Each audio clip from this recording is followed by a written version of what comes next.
I'm back working in Peru to do further work on the comprehensive review of the complaints that have been made against the Sodalicium. With me this time are two of my work partners, two experts in their respective fields. One of them is Dr. Monica Applewhite. Ian Elliot is here with me today. Ian is an expert on child abuse and safeguarding matters from Ireland, and I will let him explain what his role is. Thank you, Kathleen. I welcome the opportunity of being able to explain my role to you. My role here involves reaching out to victims and leading the work with regard to responding to their needs.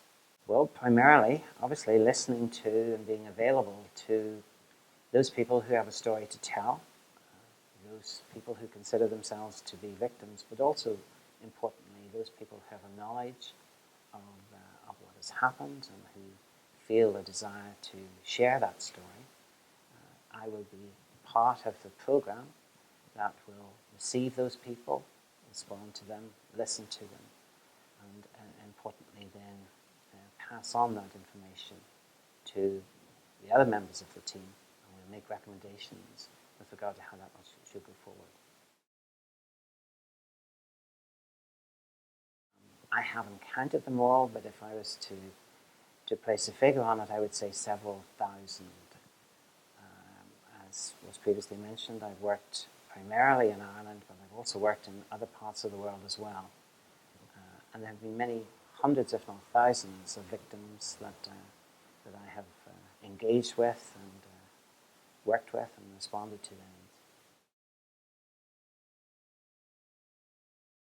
They can heal, they can't, obviously we can't rewrite history, we can't take away the experience, but we can provide an opportunity to them to overcome the consequences of that experience and move to a better place in their lives. And it takes time, it also takes a lot of effort and a lot of commitment, and it is best approached on a partnership basis. The process of interviewing victims obviously involves being available to them, listening to them, sitting down with them at a time and place which is convenient to them. It is a private process. I have no Spanish, so I, on occasions, would use a translator who would sit with me to try to overcome the difficulties associated with that lack of Spanish.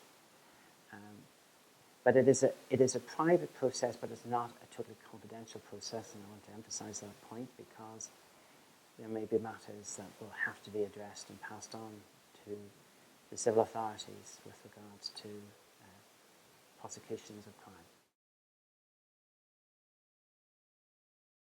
The Ethics Commission did an excellent job of providing an opportunity for persons to come forward and tell their stories.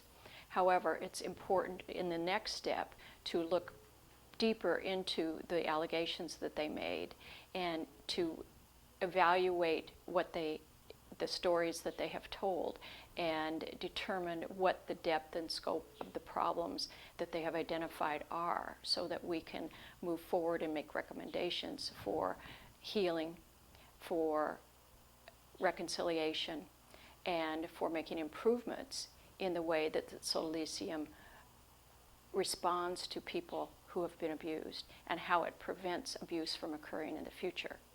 What our goal is here is to determine the truth of what people are telling us. And there are times that people's perception of what happened is different from other people's perceptions of what happened. So with the experience that our team has in working with persons who've been abused, we make an analysis of the facts and what their stories are. It is entirely possible that there may be some claims that upon investigation you would say were false. But it is also the case that there may well be situations where individuals do not consider themselves to be victims at this stage. but when they actually present the information and share it with us, they become aware of the fact that really they have been harmed, and that terminology of victim could actually be applied to them.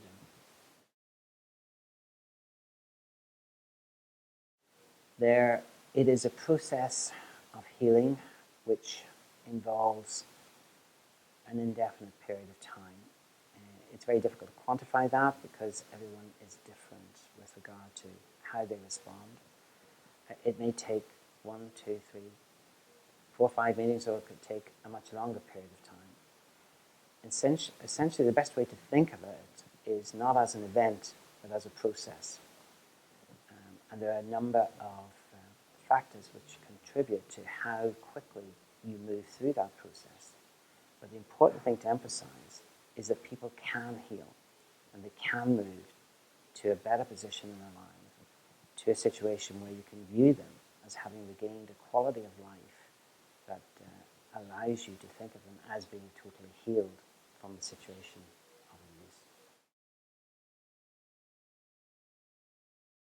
Well, there's a range. Obviously, there's psychological help, there's psychiatric help.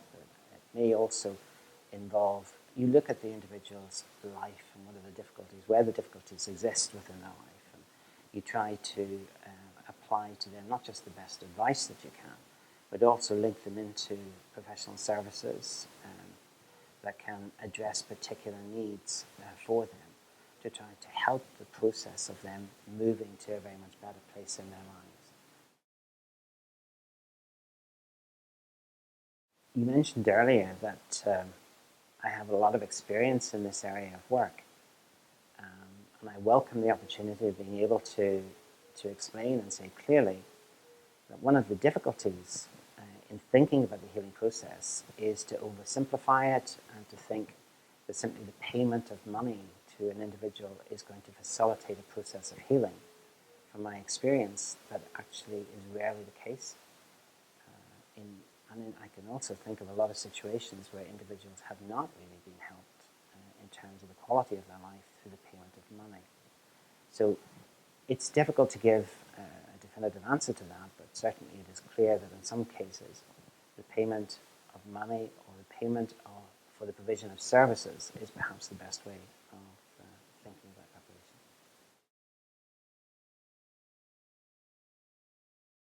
It's very important in any investigation, in any inquiry, or in any review that everyone is treated with fairness and equity, and that everyone's story is allowed to be told. That means those people who are accused, as well as those people who have been harmed. And then through fact-finding and through the experience of our team, we look at the information that's been provided and make an evaluation. But it's very important, above all, to be fair to everyone. We are still investigating the situation. We're still trying to form a clear understanding of everything that has happened. So yes, we have identified a number already, but I don't think we'll be able to answer that question conclusively until we have finished the process. And even then, it may be that we'll need to wait for a further period of time before information comes forward. I believe that the sodalicium can be fixed. I believe that the repair is ongoing and has been ongoing for some time. Part of that repair involves renewed spirituality among its members and people who work within the various movements. I think that the people who have been harmed, it will take a longer time for them to be healed, but it is possible for everyone to be healed if they work together. Absolutely, I do believe that the Sodalicio can be healed.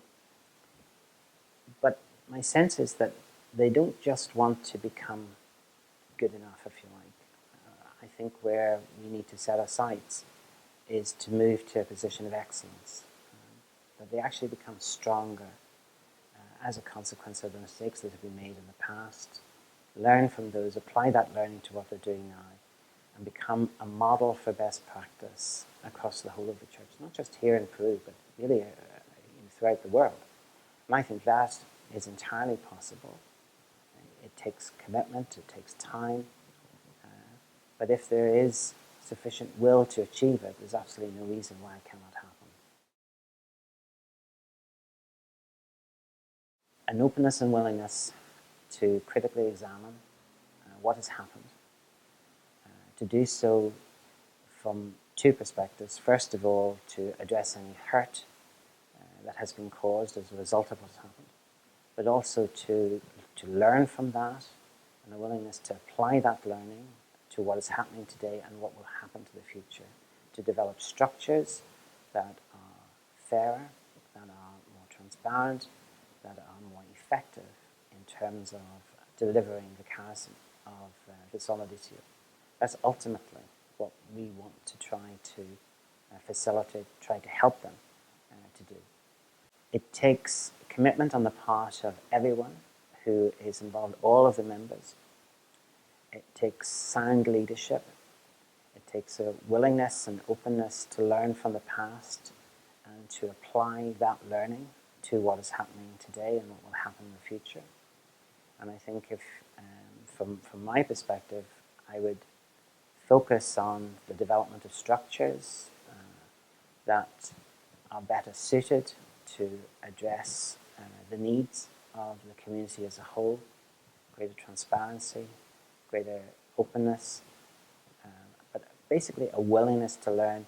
And that it has to be a willingness on the part of everybody, every member of the community, not just those in positions of leadership and authority, but everyone who is part of the community needs to be willing to examine themselves and to make the effort to change. The most important things to fix the Sodalicium are, as Ian Elliot has said, that it takes the will and the commitment of all of the members, not just the leaders, but everyone who participates. And they have to ask themselves what is important about the Sodalicium, what has been important about this community for so many years, and how do we grow that, grow what is at our core, what we are about, and again, as he said, to learn from the mistakes of the past and not repeat those in the future, but be a better community, to be a model for others. And it would be a very good outcome for this community to be a model for other communities in terms of protecting itself and respecting one another and treating each other appropriately.